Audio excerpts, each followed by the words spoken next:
can't hear me yet, are you? It's not on yet, is it? It's on. There's noise. Sorry. Okay. Hi. I wanted to shake it out a little bit. Okay.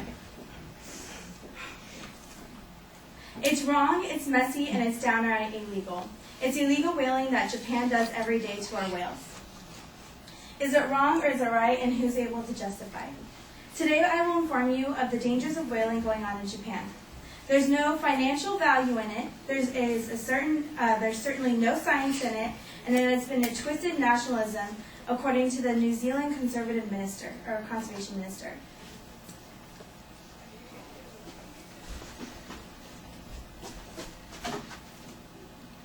And so I'm going to show you a little clip that's actually really short. And I don't like this. And so I'm going to show you a little clip of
This isn't about science, it isn't about research, and that's one of Australia's primary objections to what's going on, is that they're calling it research, but it's really killing whales.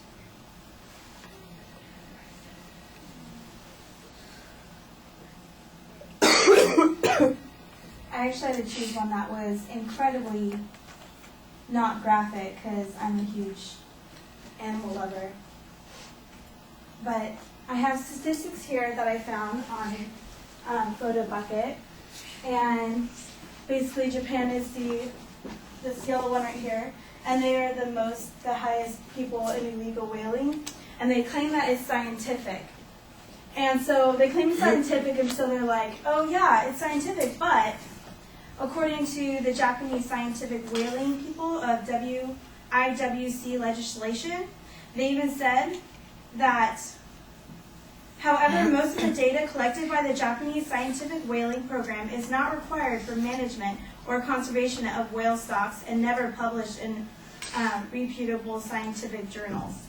Many Japanese research objectives are based on substantiated or incorrect scientific assumptions. The few relevant research objectives that they have relating to the population makeup can be better addressed using no lethal methods, tagging, DNA profiling, or photo ID, or by analyzing a century's worth of commercial catch statistics, plus data from the previous 20 years of Japan lethal research. Basically about the whaling is that Norway was doing it a lot, but they actually stopped for a while. I'm glad they did because I'm reading it. And then with Iceland, they're still a little bit below here. But after a while, Japan is still the #1 person in illegal whaling that claim that it's a different source of why they do it. Blue whales used to be actually the largest and the most rare whales. There once actually used to be 220,000 of them, and now there's only about 500 now, maybe 3,000 worldwide.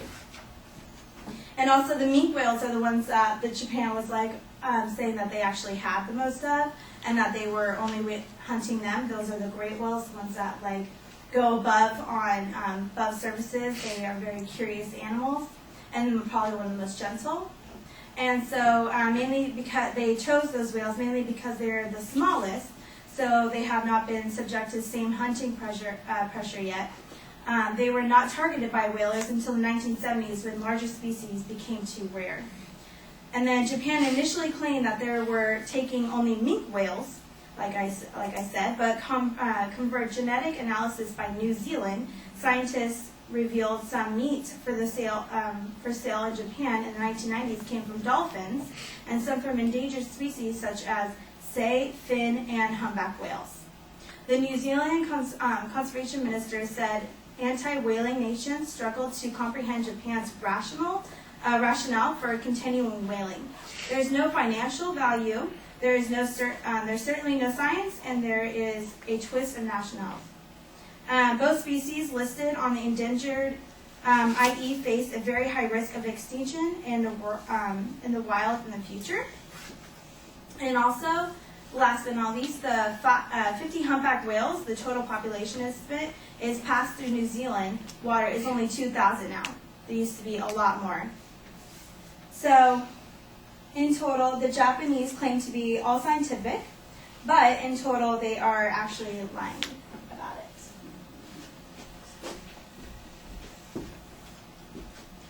So what we can do for a problem is always solve it. So what can we do to help save the whales? You can get involved. You can either get involved with Greenpeace or get involved with PETA. Or if you can't do that, you can always fundraise for them, because they're always out for the good. They're not out to do anything harmful. If you ever watch Whale Wars, they're all about helping the whales, and they actually get hurt a lot just to save these whales, which should show that some people are passionate. Why aren't we passionate? So, and when you fundraise, it's actually a lot better. So today I've spoken to you about Japanese illegal whaling and lying about their purposes. And just because they say goodbye to us doesn't mean we need to say goodbye to them. Thank you.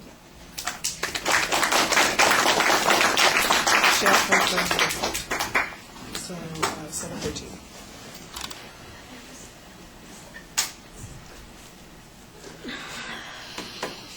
I'm sorry, I meant to remind everybody who is supposed to do the evaluations. Tina's supposed to do the written evaluation, and Brock, you're supposed to do the oral evaluation on that. Brock, what did you think of the speech? I thought it was a really good speech.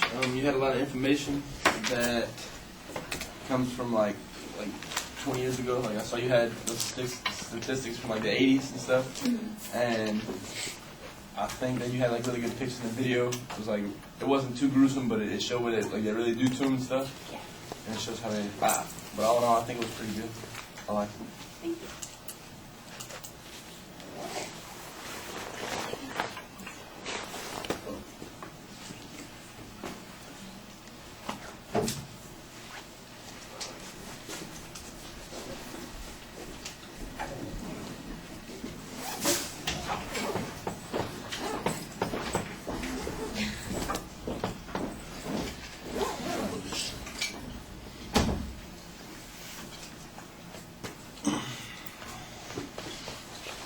All right. You start off with a pretty strong statement about whaling, and then you come back with a question that asks for an answer, which is, you've already said what the answer is. I don't understand why the question comes up. That was a little bit confusing. We know what your topic is. Your goal needs to be a little bit sharper. I'm not sure I could break down what the sections of the supporting material would be. Material starts appearing, and there's a lot of research here, and there's a lot of information. I like that. You do cite the sources pretty consistently, but there's not a particular pattern to the way the information is being presented. It needs some structure. It needs to be developing as an issue. So even though you've got a lot of good information, the video clip I thought was pretty good. The problem with it is that it's almost 2 minutes of silence in the middle of your speech. It's not that long a video clip, but there's silence while you're setting up, silence afterwards, and silence while it's going on, and it feels like this one long pause in the presentation. And you ought to be talking about what's going on in the video clip, or maybe covering some material related to what the whalers are doing, maybe talking about that research excuse that the Japanese use at